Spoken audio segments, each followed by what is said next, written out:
20 वर्ष से अधिक समय से गांव बाता में थी, तो ये हत्या है, आत्महत्या है या ये कोई मामला और है? ये हत्या है। हमारे एसएचओ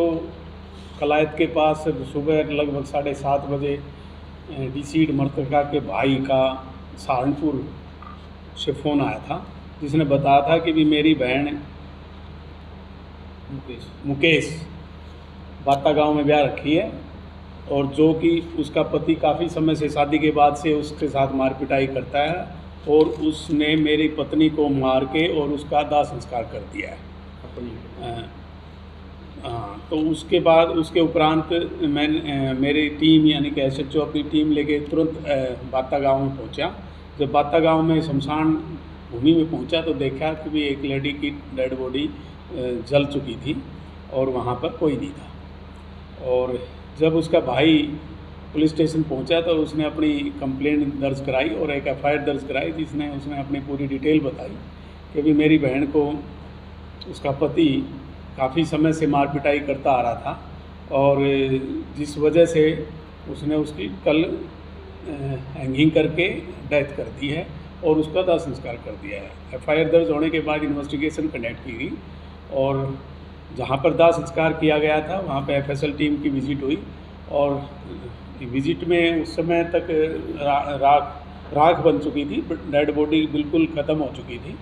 और उस जब राख ठंडी हुई तो हमने उसके अवशेष यानी कि अस्थियाँ और उसका हमने पोजीशन में लिया है, जिसको हम एफएसएल में टेस्ट के लिए और डीएनए टेस्ट के लिए भेजेंगे। और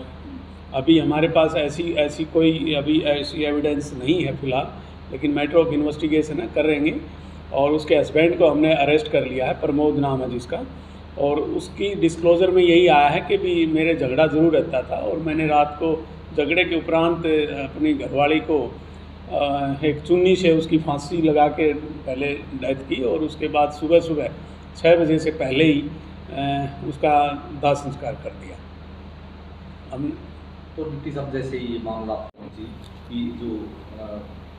कुंडा लगाकर ये घटना की गई, ये बिल्कुल जब हम स्पॉट विजिट किया मेरे एसएचओ ने और हमने खुद जब घर वालों से पूछताछ की,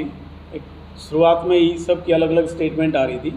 जब मृतका की सास से बात की तो उसने बताया कि मेरे को रात को 1 बजे मेरा लड़का प्रमोद मेरे साथ वाले घर में मैं सोई हुई थी, जिसमें मेरी दुरानी की डेथ हो गई थी, मैं उन्हीं के वहाँ सोई हुई थी। उसने आके बताया कि भी मुकेश की डेथ हो गई और मुकेश का पैर फिसलने से सिर में चोट लगी और जिससे उसकी डेथ हो गई। तो मैं आके यहाँ पर आई तो देखा तो कि भी मुकेश को नीचे ज़मीन पर लिटा रखा है।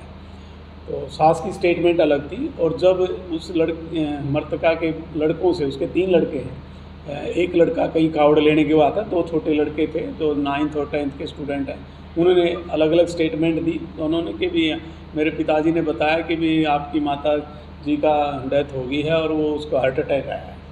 तो इस तरह हमने लगा भी ये सब झूठ बोल रहे हैं। लेकिन जब हमने प्रमोद को कस्टडी में लेके उसको सख्ती से पूछताछ की तो प्रमोद ने अपना सारा डिस्क्लोज़ किया और खुलासा किया कि मैंने इस प्रकार से एक चुन्नी से उसकी गला घोट के उसकी पहले डेथ की मारा है, और उसके बाद मैंने इसको शमशान घाट ले जाके उसको डेथ जला दिया। तो डिप्टी साहब, जैसे शमशान भूमि में उसका संस्कार किया गया था, वहाँ भी पुलिस ने कई घंटों तक निगरानी में शमशान भूमि को रखा है, तो जो वहाँ साक्ष्य हैं उनको किस तरह वहाँ कलेक्ट किया गया है? यस, हमने उसको बाकायदा सारी जितनी भी राख को इकट्ठा करके एक बड़े झाड़ने से सफाई की, जिसमें उसके अंदर कुछ फिजिकल एविडेंस हमें मिली है, जिसमें मृतका की कुछ चूड़ियाँ उसमें मिली हैं, कुछ श्रृंगार का सामान मिला है, शीशे वगैरह जैसे लेडी यूज़ करती हैं, और जो लेडी से संबंधित श्रृंगार का सामान है वो भी मिला है। तो इससे बिल्कुल क्लियर होता है कि ये जो डेड बॉडी जिसमें जलाई गई है वो उस लेडी की थी, और हमने उसके अवशेष को पोजीशन में लेके एफएसएल मधुबन में टेस्ट के लिए भेजा जाएगा और डीएनए टेस्ट से भी मिलान कराया जाएगा। उनके लड़कों का सैंपल लिया जाएगा और डीएनए से सैंपलिंग करा के मैचिंग करवाई जाएगी। ग्रामीणों से किसी तरह की जानकारी हासिल की गई है, क्योंकि पहले भी 2 बार पंचायत के माध्यम से समझौता करवाने की बात भी सामने आई है। हाँ बिल्कुल, ये चीज़ें पूछताछ में सामने आई हैं कि इनका हस्बैंड वाइफ का झगड़ा रहता था, और इसके भाई ने भी बताया था तो पहले भी मैं आके समझा के गया था भी आप मेरी बहन के साथ गलत कर रहे हो, और वो लगातार इनके झगड़े रहते हैं।